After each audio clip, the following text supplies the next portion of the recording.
Hello students, welcome to IQ student point YouTube channel. सबसे पहले हम ये जान लें कि हमारे आज के साइंस के फर्स्ट चैप्टर में क्या क्या टॉपिक्स रहने वाले हैं। तो सबसे पहले मैंने जैसा कि आपको लास्ट क्लास में बताया था कि chemical reaction, acid base and salt, metal and non metal, ये जो भी हमारे फर्स्ट 5 चैप्टर्स हैं केमिस्ट्री के, उनको पढ़ने के लिए सबसे इम्पॉर्टेंट बेस जो है वो पीरियोडिक एलिमेंट्स हैं। हमें पीरियोडिक एलिमेंट्स के बारे में पता होना चाहिए, उनके एटॉमिक नंबर, उनके एटॉमिक मास और उनके सिंबल्स। अगर हमें वो नहीं पता तो हम केमिकल रिएक्शंस को नहीं लिख सकते, हम उनको बैलेंस नहीं कर सकते। तो सबसे पहले मैं आज इस क्लास में आप एटॉमिक नंबर, एटॉमिक मास और उनके सिंबल्स और उनके नाम, मैं ये 10 आपको पहले बताऊंगा। आई होप आपने भी पढ़ा होगा और मेरे साथ आप रिवाइज भी कर सकते हैं। विद इमेज मैं आपको दिखाऊंगा जिससे कि आप उन एलिमेंट्स को भूलो भी नहीं, आपको याद रहे कि वो एलिमेंट दिखने में कैसे होते हैं। Then all about chemical reaction, मैं केमिकल रिएक्शन के बारे में सब कुछ बताऊंगा कि रासायनिक अभिक्रिया होता क्या है, इसके मैं कुछ एग्जांपल्स भी दूंगा आपको और इसके क्या कैरेक्टरिस्टिक्स हैं। फिर मैं आपको केमिकल रिएक्शन को बैलेंस कैसे करना है ये भी बताऊंगा और मैं आपको कुछ केमिकल रिएक्शंस भी दिखाऊंगा और उनके एग्जांपल्स भी दिखाऊंगा। Okay, so let's start. First 20 elements of the periodic table, but मैं आपको आज सिर्फ इसमें से 10 एलिमेंट्स के बारे में बताऊंगा, 10 में एलिमेंट्स पढ़ाऊंगा और 10 जो है वो नेक्स्ट क्लास में करेंगे। ओके, तो चलो हम स्टार्ट करते हैं। सबसे पहले बात करते हैं हाइड्रोजन की। Atom number 1 hydrogen. सबसे पहले ये गैसियस एलिमेंट है, आप देख रहे हो इसका सिंबल H है और एटम नंबर 1 है। ओके, इसके बारे में और भी डिटेल्स आगे। हाइड्रोजन एक नॉन मेटेलिक गैस है, कलरलेस गैस है। ये कलरलेस गैस है, इसका एटॉमिक नंबर 1 है, सिंबल H है और एटॉमिक मास 1 है।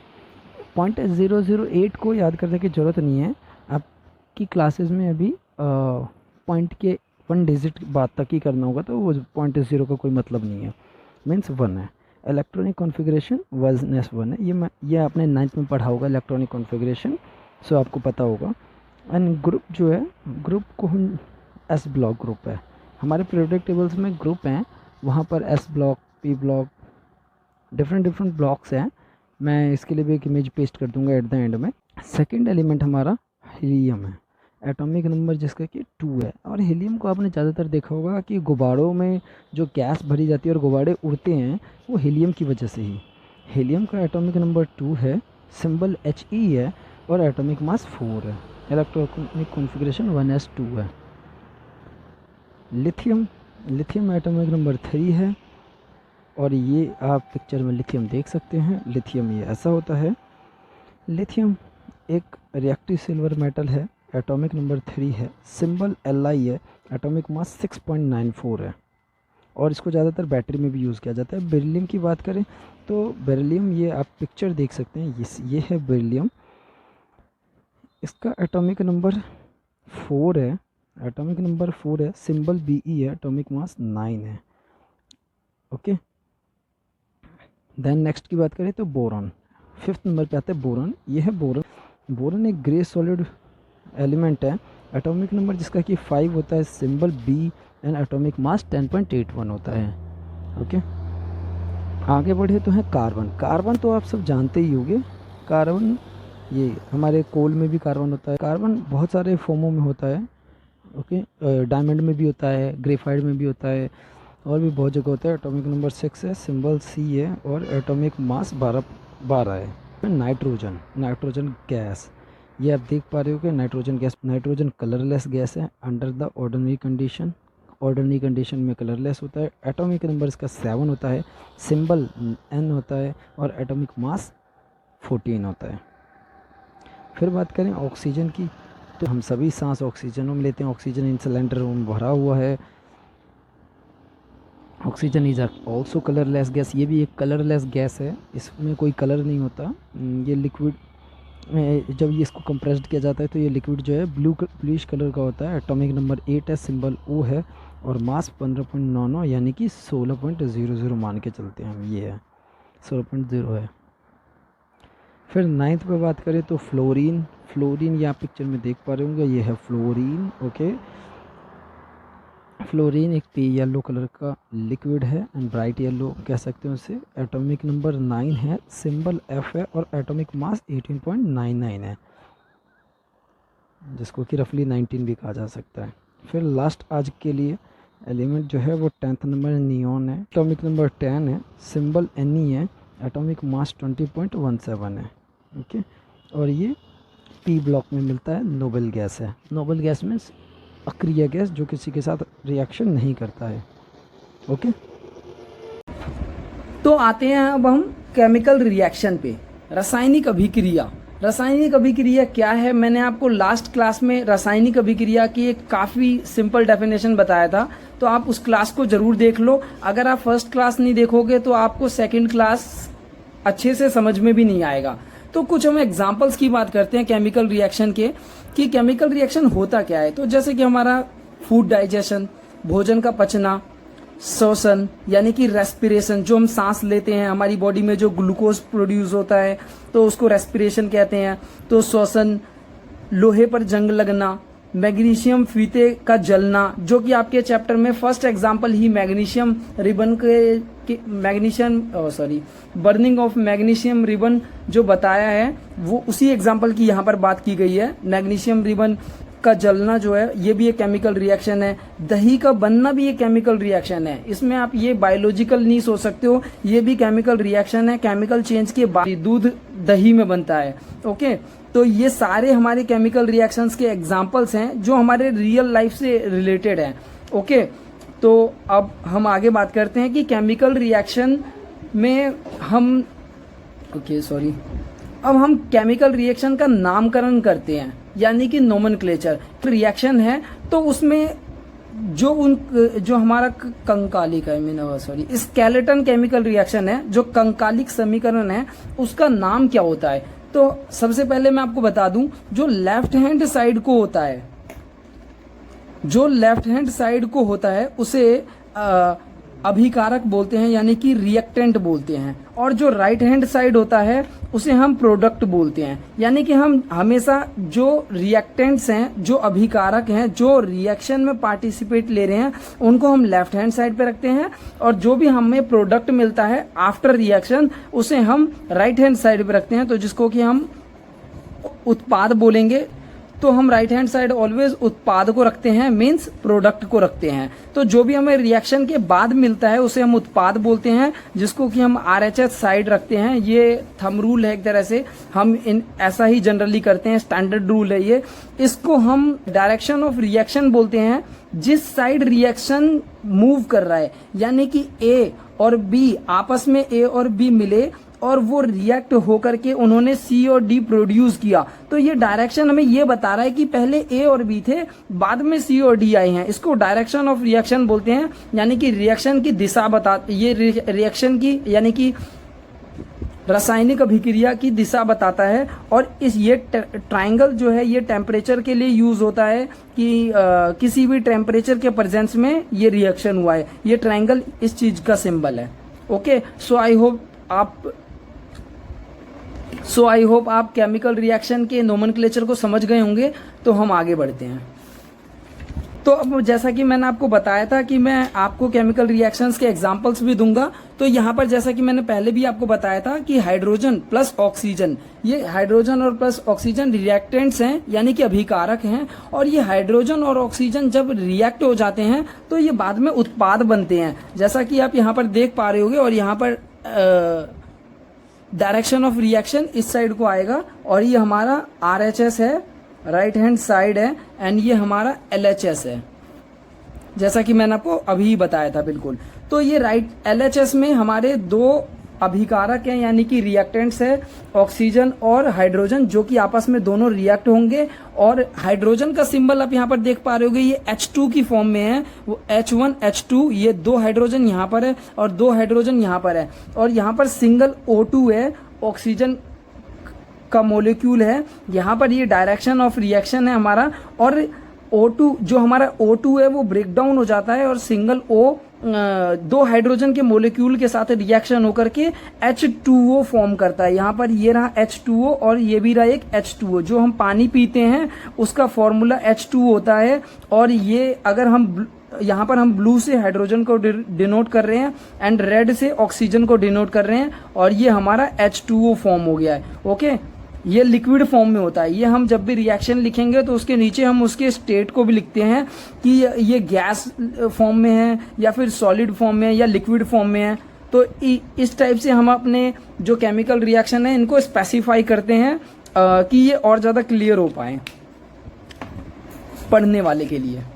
ये एक तरह से क्यूज टाइम है, आप सबके लिए एक टास्क है, आपको कमेंट बॉक्स में आंसर करना है। मैं लास्ट में इसका आंसर भी बताऊंगा आपको, अब क्वेश्चन आपके सामने है, which of the following is a double displacement reaction.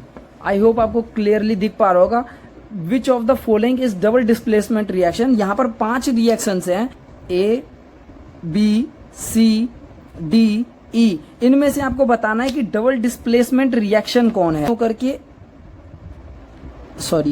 A be break down होकर के A प्लस बी में कन्वर्ट हुए, A plus B plus C plus D, ये दो रिएक्टेंट्स थे जो कि कन्वर्ट होकर के A plus D and C plus B में कन्वर्ट हुए। MgO प्लस CO2 MgCO3 में कन्वर्ट हुआ, O plus H O2 plus H H2O में कन्वर्ट हुआ, जो कि एग्जांपल मैंने भी आपको बताया था। एंड CH4 मीथेन इसको बोलते हैं, मैं आगे पढ़ाऊंगा आपको, आगे की क्लासेस में बताऊंगा। ये 4th चैप्टर में है।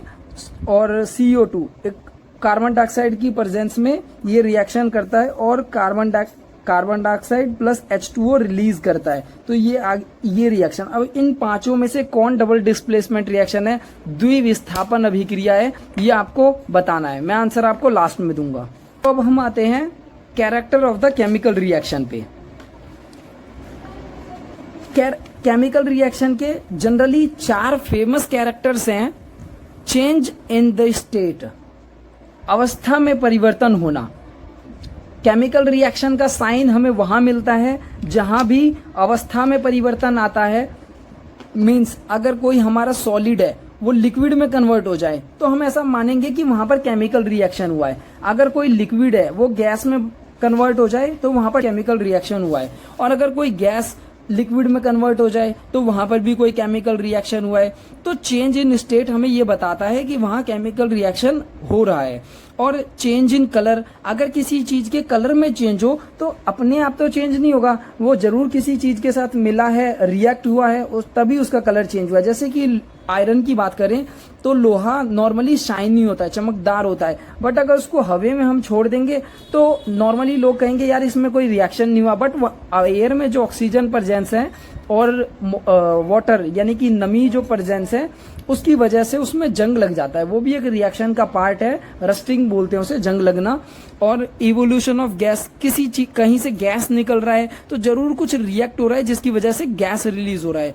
एंड चेंज इन टेम्परेचर, अगर टेम्परेचर में किसी के चेंज हो रहा है, ताप में परिवर्तन, तो भी यहाँ पर एक केमिकल रिएक्शन हुआ है। सो ये सब केमिकल रिएक्शन के कैरेक्टर्स हैं, साइन है। मीन्स इस टाइप की एक्टिविटीज कहीं हो रही है तो हम ऐसा कह सकते हैं कि वहां पर केमिकल रिएक्शन हो रहा है। Then balancing of chemical equation.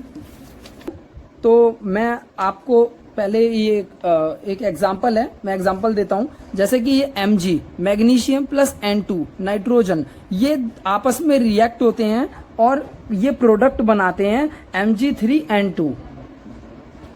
Okay, तो Mg3N2 ये प्रोडक्ट बनाते हैं। तो अभी हमें इन्हें बैलेंस करना है। तो जैसा कि मैं आपको पहले दिखाऊं, यहाँ पर देखो आप Mg के सिंगल मोलिक्यूल है, N2 2 है, N यहाँ पर लेकिन Mg 3 हो जाता है और N2 2 ही रहता है। N यहाँ पर भी 2 है, N यहाँ पर भी 2 है। तो दोनों साइड M जो है LHS and RHS, left hand side and right hand side में N जो नाइट्रोजन के मोलिक्यूल्स हैं वो इक्वल है, बराबर है। बट मैग्नीशियम के मोलिक्यूल दोनों जगह बराबर नहीं है। यहाँ पर Mg3 है और यहाँ पर Mg सिर्फ मैग्नीशियम सिर्फ सिंगल है। तो सॉल्यूशन में मैं आपको दिखाऊं, यहाँ पर हमें इसे बैलेंस करने के लिए यहाँ पर हम 3 ऐड कर देंगे बैलेंस करने के लिए। ये हमारा बैलेंस्ड केमिकल इक्वेशन है। इक्वेशन ये भी ठीक है बट ये अनबैलेंस है और ये हमारा बैलेंस्ड। ये सेकेंड एग्जाम्पल मैं आपको एक HW की तरह दे रहा हूँ, होमवर्क की तरह। मैं अगर आपको इसमें कोई प्रॉब्लम हो तो मैं आपको नेक्स्ट क्लास में ही करवाऊंगा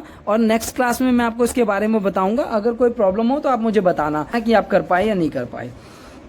एंड एक और एग्जांपल मैं आपको दूं, H2O है, ये H2O है और ये ब्रेक डाउन होकर के H2 प्लस O2 के फॉर्म में कन्वर्ट हुआ है। तो ये भी हमारा एक केमिकल रिएक्शन है जो कि आप देख पा रहे हो। ये वाटर को हम ब्रेक डाउन करते हैं, ये वाटर का ब्रेक डाउन है जो कि H2NO2 में कन्वर्ट हो जाता है। अब हम बात करते हैं टाइप्स ऑफ रिएक्शन की। टाइप ऑफ रिएक्शन में सबसे पहले आता है कॉम्बिनेशन रिएक्शन, जो कि आप टॉप पे देख पा रहे होगे। कॉम्बिनेशन रिएक्शन यानी कि संयोजन अभिक्रिया। ठीक है, संयोजन अभिक्रिया है क्या? जैसा कि नाम से इसके पता चल रहा है कि संयोजन, ये किसी के साथ संयोजित होता है। जैसे कि एग्जांपल में मैं आपको यहाँ पर ब्लू बॉक्स में दिख रहा होगा, कोई एलिमेंट है ए और कोई एलिमेंट है बी, यानी कि कोई तत्व ए है और कोई तत्व बी है, जो आपस में दोनों रिएक्शन करते हैं और मिलकर के बन जाते हैं ए बी। जो सपोज मिलकर के बन जाते हैं ए बी, तो कोई दो चीजें अगर रिएक्शन होकर के एक चीजें फॉर्म करे, एक चीज बनाए, तो उसको हम संयोजन अभिक्रिया बोलेंगे, केमिकल रिएक्शन बोलेंगे। बिल्कुल सिंपल लैंग्वेज में मैं आपको बता रहा हूँ, बिल्कुल सिंपल वर्डिंग में बता रहा हूँ, इसमें कोई कंफ्यूज होने की वाली बात नहीं है। अगर दो चीजें रिएक्शन होकर के एक चीज में कन्वर्ट हो जाए, एक प्रोडक्ट बने, तो उसे केमिकल रिएक्शन बोलेंगे। मैं एग्जांपल के लिए जस्ट एक बताना चाहूंगा आपको, हमारी रियल लाइफ से रिलेटेड है, बहुत बेसिक है वैसे तो। जैसे कि हम चाय बना रहे हैं, तो चाय बनाने में हम क्या करते हैं, हम उसमें मिल्क ऐड करते हैं, प्लस शुगर ऐड करते हैं, प्लस हम उसमें टी ऐड करते हैं।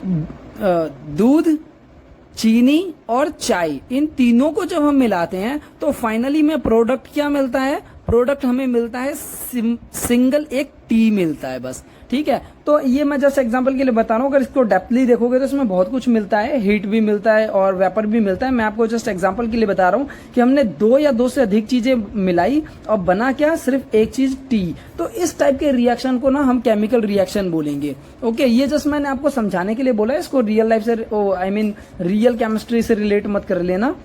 नेक्स्ट रिएक्शन पे आते हैं डीकम्पोजिशन रिएक्शन, इसको कि हिंदी में बोलते हैं वियोजन अभिक्रिया। ओके, वियोजन अभिक्रिया तीन टाइप के होते हैं, thermal decomposition, electrolyte decomposition, photo decomposition reaction. अब ये होता क्या है, मैं आपको एग्जांपल के थ्रू अगेन बताता हूँ। जैसे कि कोई चीज है,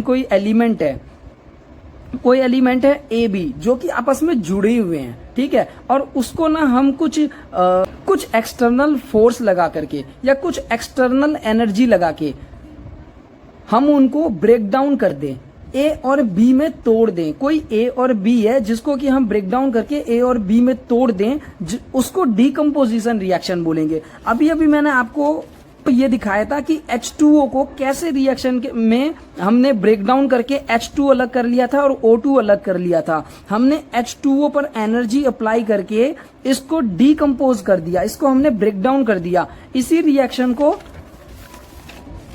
डीकम्पोजिशन रिएक्शन कहते हैं। ओके, मैंने आपको एग्जांपल के थ्रू भी बता दिया है, रियल लाइफ एग्जांपल है। अब आते हैं डिस्प्लेसमेंट रिएक्शन पे। अब आते हैं हम डिस्प्लेसमेंट रिएक्शन पे, जिसको कि रिप्लेसमेंट रिएक्शन भी बोलते हैं और हिंदी में उसको विस्थापन अभिक्रिया बोलते हैं। ओके, तो विस्थापन अभिक्रिया का अगर एग्जांपल की मैं बात करूं तो मान लेते हैं हम कि कोई एलिमेंट ए बी है प्लस सी, यानी कि सी, कोई एलिमेंट ए बी है जिसका रिएक्शन सी के साथ होता है। तो ए बी का रिएक्शन जब सी के साथ होता है तो ए के पास जो बी था वो बी दूर चला जाता है और सी जो से दूर था वो से पास आ जाता है। तो यानी कि प्रोडक्ट में हमारे पास AC आ जाएगा और B जो है वो अलग हो जाएगा। इसको हम डिस्प्लेसमेंट रिएक्शन बोलते हैं, सिंगल डिस्प्लेसमेंट रिएक्शन बोलते हैं। यहाँ पर एक चीज जो है दूर चली गई और एक चीज पास आ गया। ओके, तो इसको हम सिंगल डिस्प्लेसमेंट रिएक्शन बोलेंगे। नेक्स्ट चैप्टर में हम इसके रियल एग्जांपल्स के बारे में भी बात करेंगे केमिस्ट्री लैंग्वेज में। और अब नेक्स्ट डिस्प्लेसमेंट रिएक्शन है, ये काफी हद तक डिस्प्लेसमेंट रिएक्शन के सिमिलर है। तो यहाँ पर मान के चलते हैं कि कोई एलिमेंट AB है और कोई एलिमेंट CD है।